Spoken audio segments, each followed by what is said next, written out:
Silja Schiller-Moumtzidis might have started one of the most unusual nonprofits ever with the Zero Stray Pawject. You heard right, it's Pawject, not project. Their mission systematically eradicates the problem of stray dogs and cats by addressing the root causes through prevention. If you're not a believer that an ounce of prevention is worth a pound of cure, you will be after hearing Silja describe her work and impact. During the course of our conversation, Silja put forward the best 3 guidelines for a nonprofit leader I've ever heard.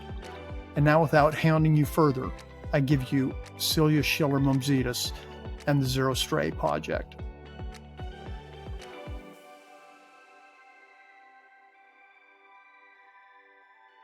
Silja Schiller-Moumtzidis, welcome. It's great to see you. Thank you, Chip. Thank you for having me. Great to be here. Oh, my pleasure. Let's start by you telling me and our audience about the mission and vision of the Zero Stray Pawject. And notice Pawject, I hope I got that right. Yeah, it's a love project that we started about 10 years ago. Zero Stray Pawject is an organization that we're the 501c3 and we're also a German EV, eingetragener Verein, registered in Germany. We're trying to really bring a systematic approach to the problem of strays. And what I mean by that is there are a lot of amazing organizations out there who are doing shelter work, who are doing rescue work, who are doing TNR work. TNR means trap, neuter, release. However, so far there are very few organizations out there, from what I saw, what we've seen, that really tries to think about a more systematic way. How do we prevent the number of strays? How do we ensure that we intervene before a dog or a cat ends up homeless? And homelessness can happen through various ways, but that's really our purpose, to bring a systematic solution. And we work very much with local municipalities, governments, police, and the judicial. That's fantastic. You've heard the expression, an ounce of prevention, pound of cure, right? Yeah, exactly. We're trying to shift the focus towards prevention. Yeah. And tell me what inspired you to get started. Well, as many organizations, we actually started out of an emotional response. So it's more of a private story. My husband, who is Greek, I'm German, from the accent you can probably hear that, living in New York. We got married in Greece, and the first thing I said is I wanted to have a dog, but I wanted to have a dog from the street or from the shelter. The hotel recommended us a place where we can adopt a dog. We didn't go to that place, but we met the woman, chose a dog in an abandoned house, which was all very wild, brought him back, and that could be the end of the story. He's still with me. He's right now lying next to me. He's 13 years old. A year later, we came back to that island in Greece where we got married and had to unfortunately find out the sad truth that the woman who was running this so-called shelter was not running a shelter but a hoarding place. And when we visited, it was emotionally so draining that my husband and I, who we both were working in very different positions, decided to do something about it, and not just to fly back to New York, think, oh my gosh, I'm so sorry for these dogs, but we can't do anything about it. We started working with that person, with the hoarder, which was emotionally very draining, starting to build a shelter, and then quickly realized building a shelter is never the solution, because no shelter in the world can ever be big enough to accommodate every stray dog. And that's how we pivoted to what we're doing today. What were in the first couple of years after you committed to starting the nonprofit, what were the biggest challenges you faced? I want to go away from the shelter, because the shelter was an amazing experience, setting up a shelter, supporting to build a shelter, working with this woman and her friends. We learned a lot, but there was a very different experience because also we live in New York, so we were in Mykonos every 3 months, and that was quite challenging. Thankfully, my company WPP allowed me to travel. My husband owns a strategy consulting firm, so he could be more flexible. I think the real challenges happened or started when we pivoted to something more systematic. And the biggest challenge that we faced right in the beginning, or even today still, is that the municipalities, so we're focused on Greece. So even though we're 501c3, we focus entirely on Greece. And Greece is a country with 10 million inhabitants, an estimated 1.2 million pets in homes, estimated by FEDIAF. FEDIAF is the European Food Manufacturing Association, and an estimated 3 million homeless pets, as in strays or in shelter. More than Correct. twice as many. Correct. And that's according to Mars. Mars launched an index called the State of Pet Homelessness Index. So you have 1.2 million pets in homes, that's demand, and you have 3 million pets on the street. That's the supply. So you have an excess supply. And Greece is not the only country. There are so many countries in the world where you have an excess supply of pets. The first problem that we faced is that municipalities are just way over their head. There are so many strays everywhere, cats and dogs. I can't really do anything about it. It's just too big. The second problem is that because there's so many strays, many municipalities see that as one of their top 5 priorities to fix, but they just don't know how to fix it. They have there's no blueprint for municipalities to follow. So I think the fact that there are so many and municipalities are overwhelmed, and governments in general, and not knowing how, that is an issue.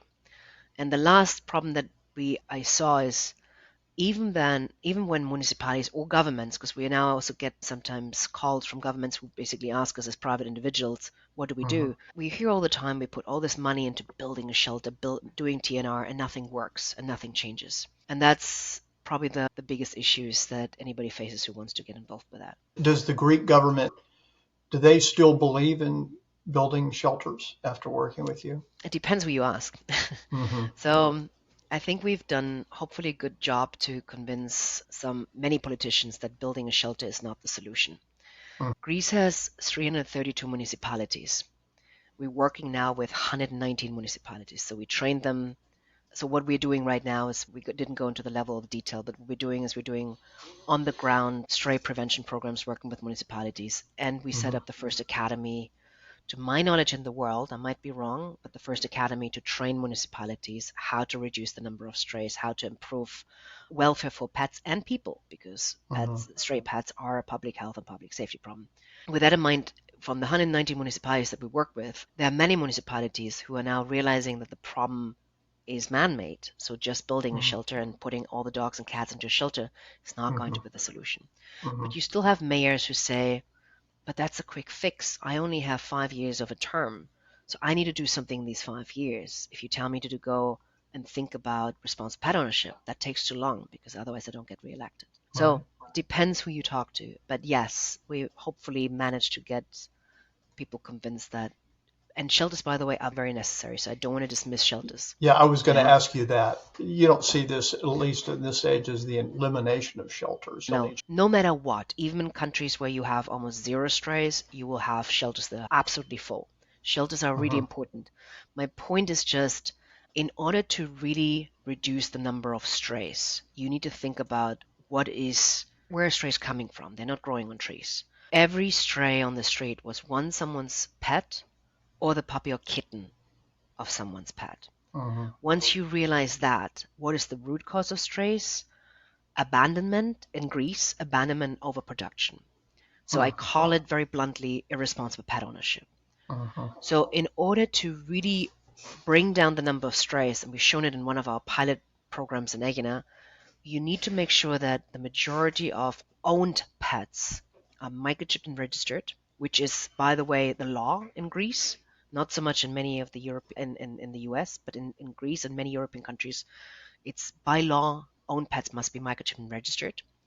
And then secondly, you need to ensure that you have a way to avoid overproduction.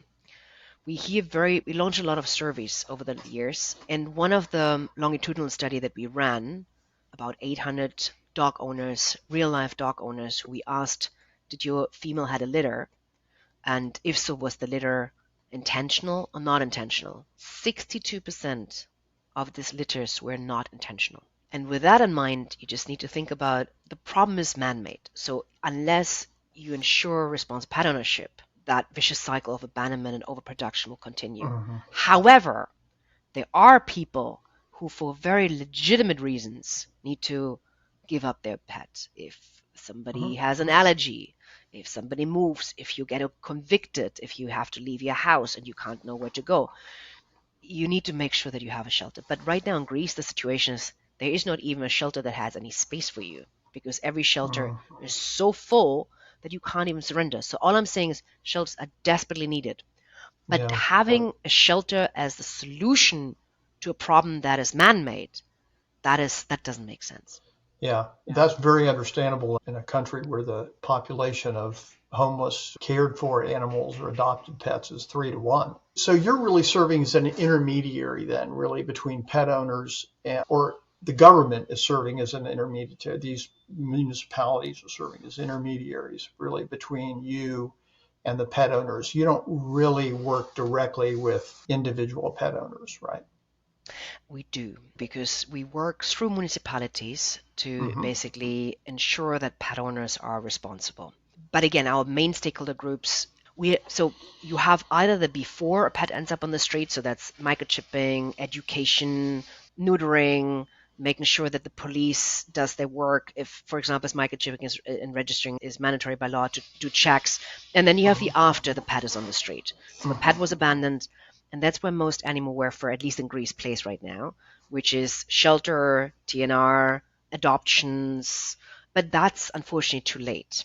So once the pet is on the street or homeless, all you can do is take that pet from the street, bring it to a shelter, and then adopt it. And that's great. But again, if you have 3 million excess pets, Sure. how do you find more owners? So what we're doing is we're working with municipalities, with the police, with the judicial to enforce laws to ensure that pet owners are responsible. So we have set up our pilot market. So let's move away from the shelter. That's how we started. So we really started our work in 2017. In 2017, we went to an island called Egina and ran a proof of concept. What we did is we worked with the mayor. We went to him and said, you have a problem. We know that you have an excess amount of stray dogs. You have 2 shelters who are doing incredible work on this island and who are trying to bring as many pets into homes, but you still have these 200, 300 stray animals, stray dogs on the street. They form packs. In Egina, they had lawsuits for apparently being bitten. So we came to him and said, we have a solution for you. But what you need to do is you need to make sure that you have resources available. We bring you the money. We don't even ask you for money.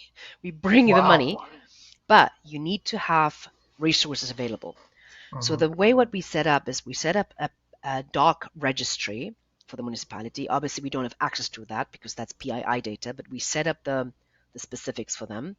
And we helped the municipality to fill that dog registry by ensuring that pet owners would microchip and register. That was phase 1. The way we did that is through various ways. Number 1, we did something very positive, a lottery. So every 2 weeks, a dog owner who microchipped and registered could win 200 euros, substantial amount of money for 12 months. Super successful in terms of PR. Everybody loved it. Not successful in terms of outcome. We had 160 dogs microchipped and registered. Great, because we failed and we pivoted and learned. But what we learned is that the microchip cost was too high. So what we did then is we actually went, that's phase 1, but phase 1B, we subsidized microchipping through amazing partners, Welttierschutzgesellschaft, a German entity. They helped us to fund this. We subsidized microchipping for owners who couldn't afford it. And then we also worked with the police. And that was the first time in Greece that the police, we donated microchip scanners. It took us 2 years to get them on board. But once we finally get them on board, they actually formed a police force and walked around the island, knocked on doors, and controlled owners if their dog was microchipped and registered. Now, when we started on the island, we had almost 0% owned dogs microchipped and registered. When we left in 2021 after 3 years, or 2022 after 4 years, we had 75% of all owned dogs microchipped and registered. So that was phase 1. Which was great. But the microchip is not hereditary to the puppy. So if the puppy is born, the puppy is not known who it belongs to. So the fact of anonymity, who was abandoned and why was this dog abandoned? Can you tell me who abandoned you? That was taken care of, but the puppy not. Phase 2 of that was we collected data from the municipality. We helped the municipality to collect data from every dog owner. So every dog owner who was microchipping and registering had to go back to the municipality to hand in their chip certificate. And Mrs. Hadzina, the director of public health under the mayor, who was basically our partner in this, sat every dog owner down and filled in a questionnaire. Is your dog neutered? If not, why not? So we had now in phase 2, we had all the dog owner data, and we helped the municipality. We just told them how to do that. They clustered all the different data, and then they sent out messages to each of the dog owner in these clusters. For example, if somebody said my dog lives in a contained environment, we used studies and data to say, understood, but did you know that 62% of these puppies might be, if you have a puppy, might be actually unintentional. If somebody said you want to breed, of course, Ms. Alsina then called them and said, dear Chip, totally fine if you want to breed, but make sure you have 10 homes lined up because you can end up with 10 puppies. If somebody said, I cannot afford it, we offered, and again, money, subsidies to basically neuter their pet for 20, 25 euros instead of 2 to 400. Funded through Zero Stray Pawject, funded through the Burusaki Foundation, funded through Battersea Dogs and Cats Home. And that over time, so phase 1, microchipping, phase 2, neutering, brought down the number of stray dogs from roughly 200 in 2017 when we started to roughly 30 in early 2022 when we left. And that was such a so again, we went to dog owners, but not ourselves. We helped the municipality, we equipped the municipality to get to dog owners. In terms of hurdles, what were the biggest hurdles? Clearly, a partnership with municipalities is critical.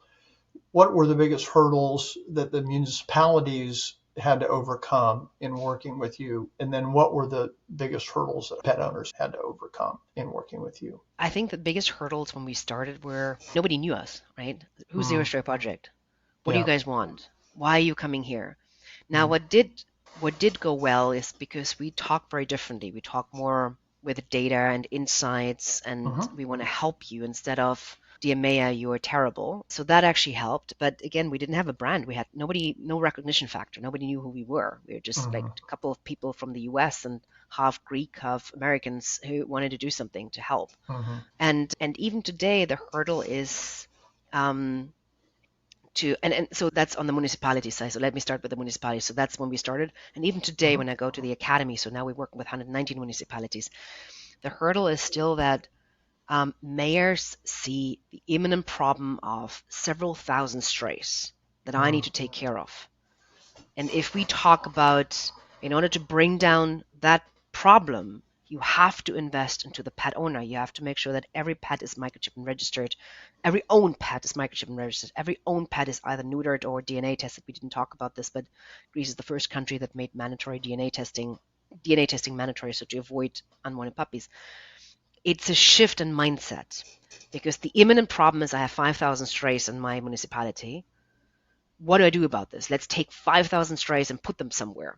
Again, coming back to a shelter, let's build a massive shelter and just put all the 5,000 strays in there. It's this mindset shift to say it will not work because even if you take these 5,000 strays off the street and magically bring them into loving homes, let's assume you don't talk about a shelter. Tomorrow you will have another 5,000 strays if you don't stop the root cause, which is man-made. So that is on the municipality side. On the pet owner side, it's more a change of mindset. Many pet owners in Greece believe that they're not doing anything wrong by not neutering and letting their not neutered dog or cat roam. They don't realize, oh, wait a minute, if I have a male dog and he's not neutered and there's a female somewhere, my male dog could impregnate that female and that female will produce more puppies. There's also a misconception a little bit about neutering. It's bad for the dog or the cat, and they should, even like women, we hear this sometimes, a female dog needs to have the joy of motherhood. No. So all this obviously contributes because if you already have 3 million strays and then you breed, and even unintentional or intentional, it will contribute to the problem. So we're hoping that we can shift that mindset a little bit. Yeah. So with the municipalities, you probably have some data that shows, and I'm interested in what that data might look like, that shows the cost of allowing strays to be created unencumbered and the cost of the prevention. Yes, and actually that's a study I wanted to run for a very long time with one of the biggest ones, McKinsey BCG. We haven't done that study yet, but it's very evident because we actually have the chief economic advisor to the Prime Minister, Alex Patel, as part of our so-called professor. So let me shift towards the academy. So after, and then I answer that question. So after we had the success in Egina, 2 to 300 to 30, we had a lot of municipalities who reached out to us in Greece and also abroad to say, wow, you've done something that I have not heard anybody else achieve. We want to learn from you. It sounds like your approach is the right one. How can we work with you? So we were a very small team. It's basically my husband and I. And we had a person in Greece as well, Sophia. stray people. How can you do that to roll out across all of Greece with 332 municipalities? So we had the idea to set up an academy. So as I said, it's, I believe, I might be wrong, the first academy that trains municipalities.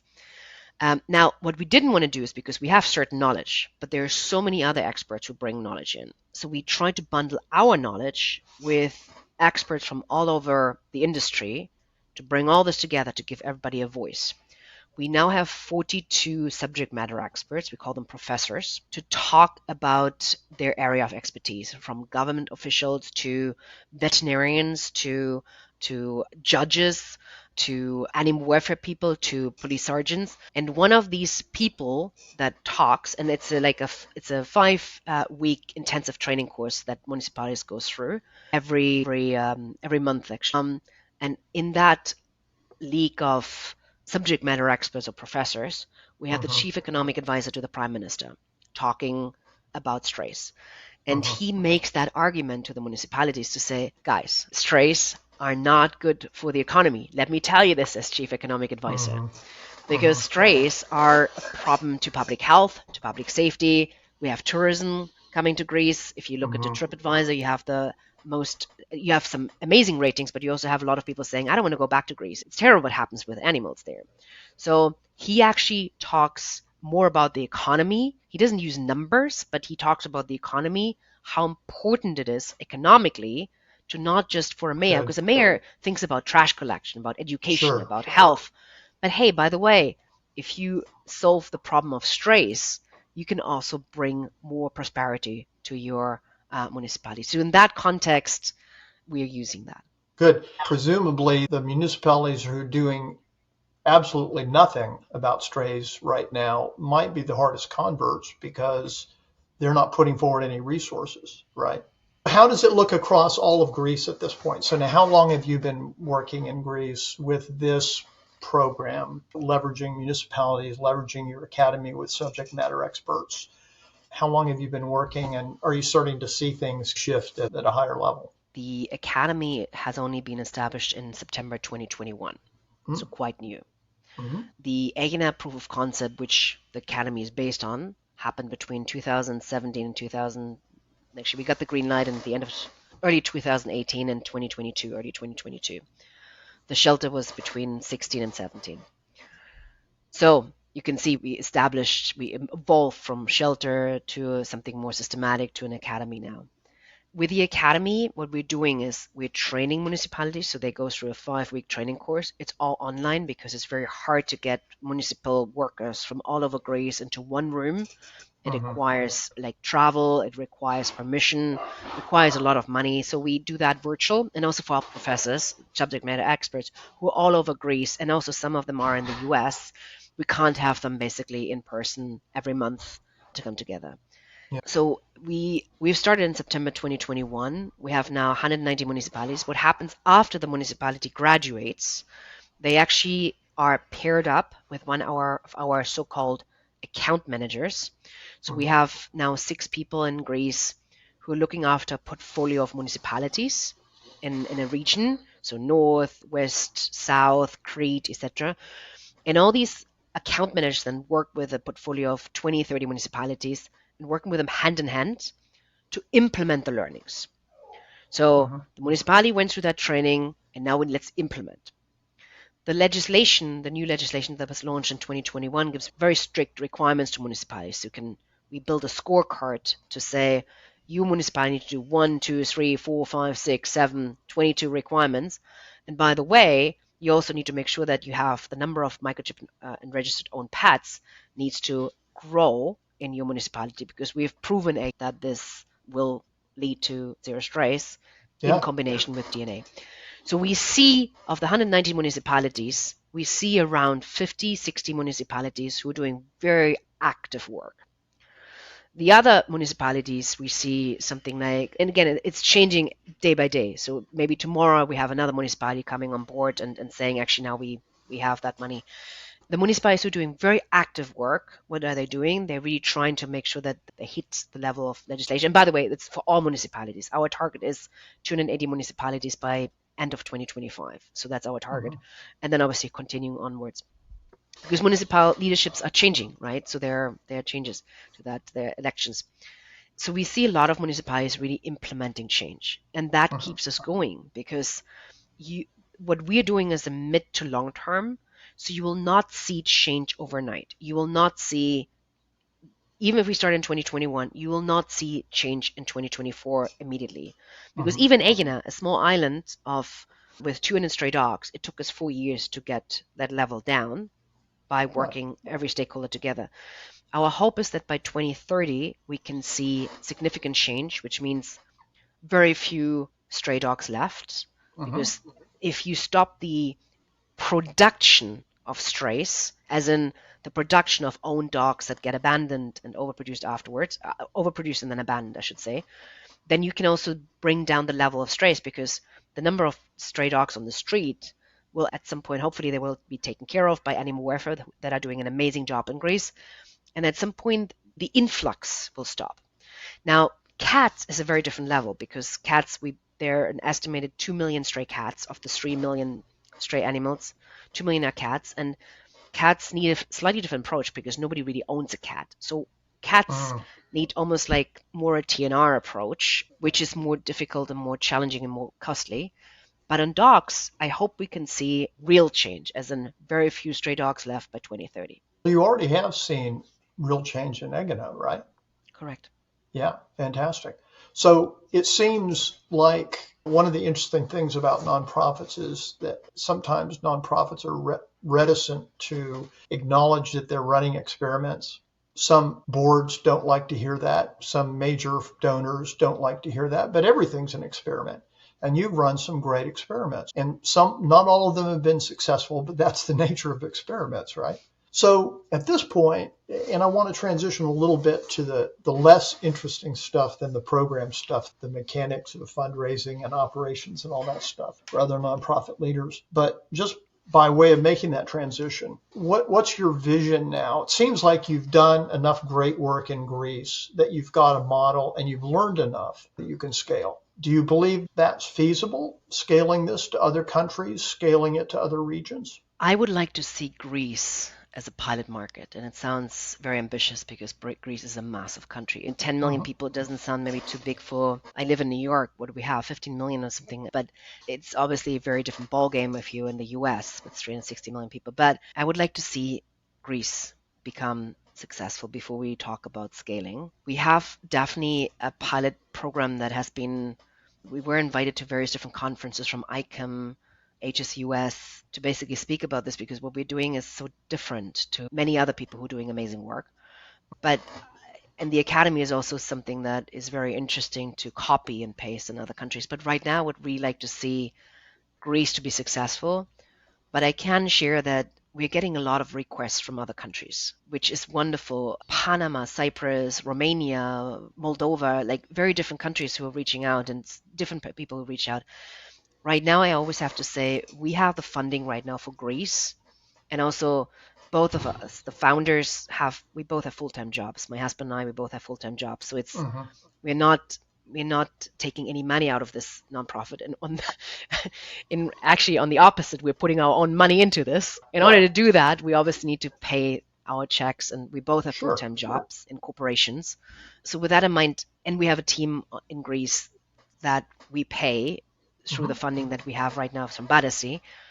Let's get Greece right, Yeah. because if Greece, and this is a massive amount of excess pets, if Greece has a success story with the legislation, with the academy, with all the work that everybody does, it's not only us, or End to 42 end. professors, correct, everybody working Yeah. together, Yeah. then that is something that we can take to other countries and say, here Yeah. is the blueprint, let's Yeah. codify it. Why don't you Yeah. use that? I guess the question was more around it seems like you have close to a blueprint at this point, and not that you're going to abandon the great work you've done in Greece, and I understand wanting to see it to the polished finish. But it does seem like you've got the beginnings of a blueprint at least to scale. I hope, but again, we've seen it in Egina. Yeah. So I don't want to promise anything until it's delivered. We still have a lot of strays in Greece, and until we have been able to bring that down, not only us, everybody working together. So I don't want to be overly arrogant or something like peer arrogant to say it's us. No, we bring people together to make it work. So I appreciate your healthy skepticism. It's the equivalent of managed growth in the private sector. You don't want to get out ahead of your skis. Let's talk a little bit about fundraising. How do you do it? Where are most of your funds going? What's worked? What hasn't worked for you? I have to say we're terrible in fundraising. Terrible in the sense, no, it's really terrible. It's something that is not in my DNA to go out and to back. And it also doesn't really work with us because what we are talking about is the microchip, and we're talking about neutering, and we're talking about things that are just not sexy. If you have, it's terrible to say, but if you have an abandoned, abused dog or cat and you nurture it back to health, everybody will say, oh my gosh, because it's so emotional. Oh my gosh, this is beautiful and this is amazing. And so the way we fundraise now is we actually work with large organizations. So, for example, right now we are funded, the Academy is funded through Battersea Dogs and Cats Home, a massive UK charity who has put quite a substantial amount of money into our approach because they're looking for new innovative approaches. So right now we actually fund until October 2025 because they're completely funding us. Now, of course, there are lots of things that we're funding ourselves. For example, if we fly to Greece, we don't put it on Battersea money. We need to pay our own salaries ourselves, not through the nonprofit, and we put a lot of money into things that are not funded through Battersea. So there's still a lot of money that we need to put in ourselves. We have some sponsors, some private sponsors who really believe in our approach, who believe in what we're doing, and who see because they've just heard about us and they want to help us. So that's what we have.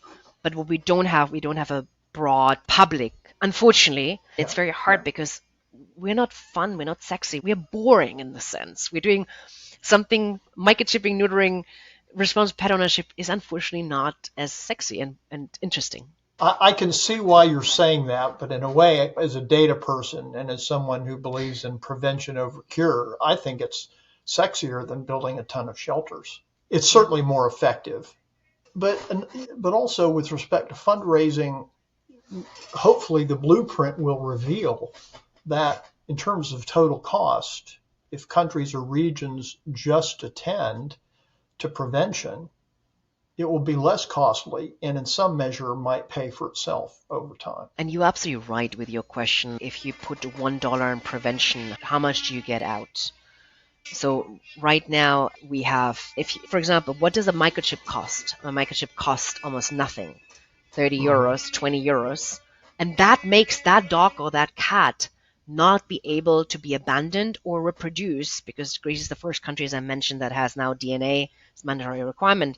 But if you build a shelter, that will cost you per dog 1,000, 5,000 euros. So if you think about the 30 euros that you invest now versus the 5,000 euros you need to invest afterwards, it's a big difference.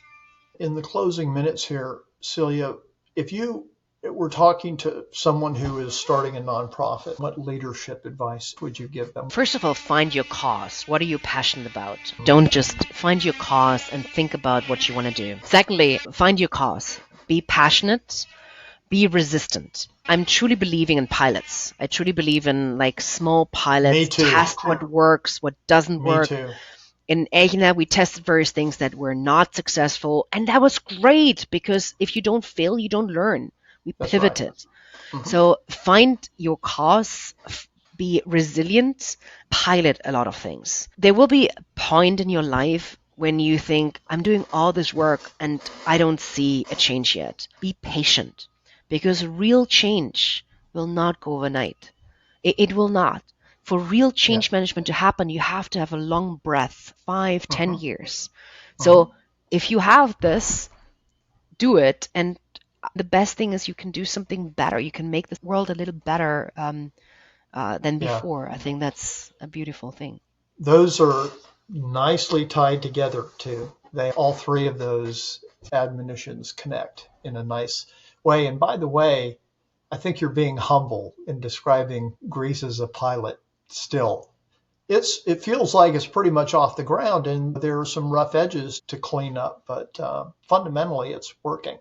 And you do have the beginnings of blueprint. And I love the thing about piloting and the thing that we said earlier about experimenting. And then if you're going to do those two things, you have to be patient. That's the nature of this work. What's the best way for people who are interested in what you do to plug in? After October 2025, we're out of funding. So if somebody wants to provide, Okay. if somebody is interested to help us to keep that thing alive, then of course we'd be very happy to introduce us a bit more. I didn't talk about the police training because we're also now training the police and the judicial. We actually have our first seminar to train. I need to be careful when I say this too. Provide best practice to the Supreme Court of Greece and the judges and prosecutors. So very different story. So we see a lot of good things happening. So yes, if somebody is interested in that, we would be very happy about this.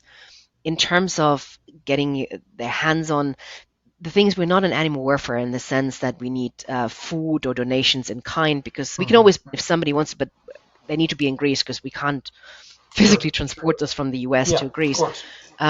If somebody wants to help us with some social media or something, that's great as well. But you can learn more about our website, zerostraypawject.org or zerostrayacademy.gr. Now, I need to warn, because our zerostraypawject.org is not up to date, and that's very much my mistake because I just don't have the time to update the website. I wish we had the time, but I want my account managers to be out working with municipalities. As much as it's important to have a good website, I know that, but it's just not priority number one. So get in touch with us if you have ideas. We're always open for ideas because it's grassroots. We cannot do it without people. Yeah, no need to apologize for an out-of-date website. That seems to be a perpetual problem in the modern world. Possibly, yeah. Maybe I'm projecting my own website, which is also in need of improvement. But Silja, thank you so much for talking with me. It's amazing work you're doing. And thank you for giving us a voice. Thank you so much. Really appreciate it. Sure. My pleasure. Thank you. Okay, take care.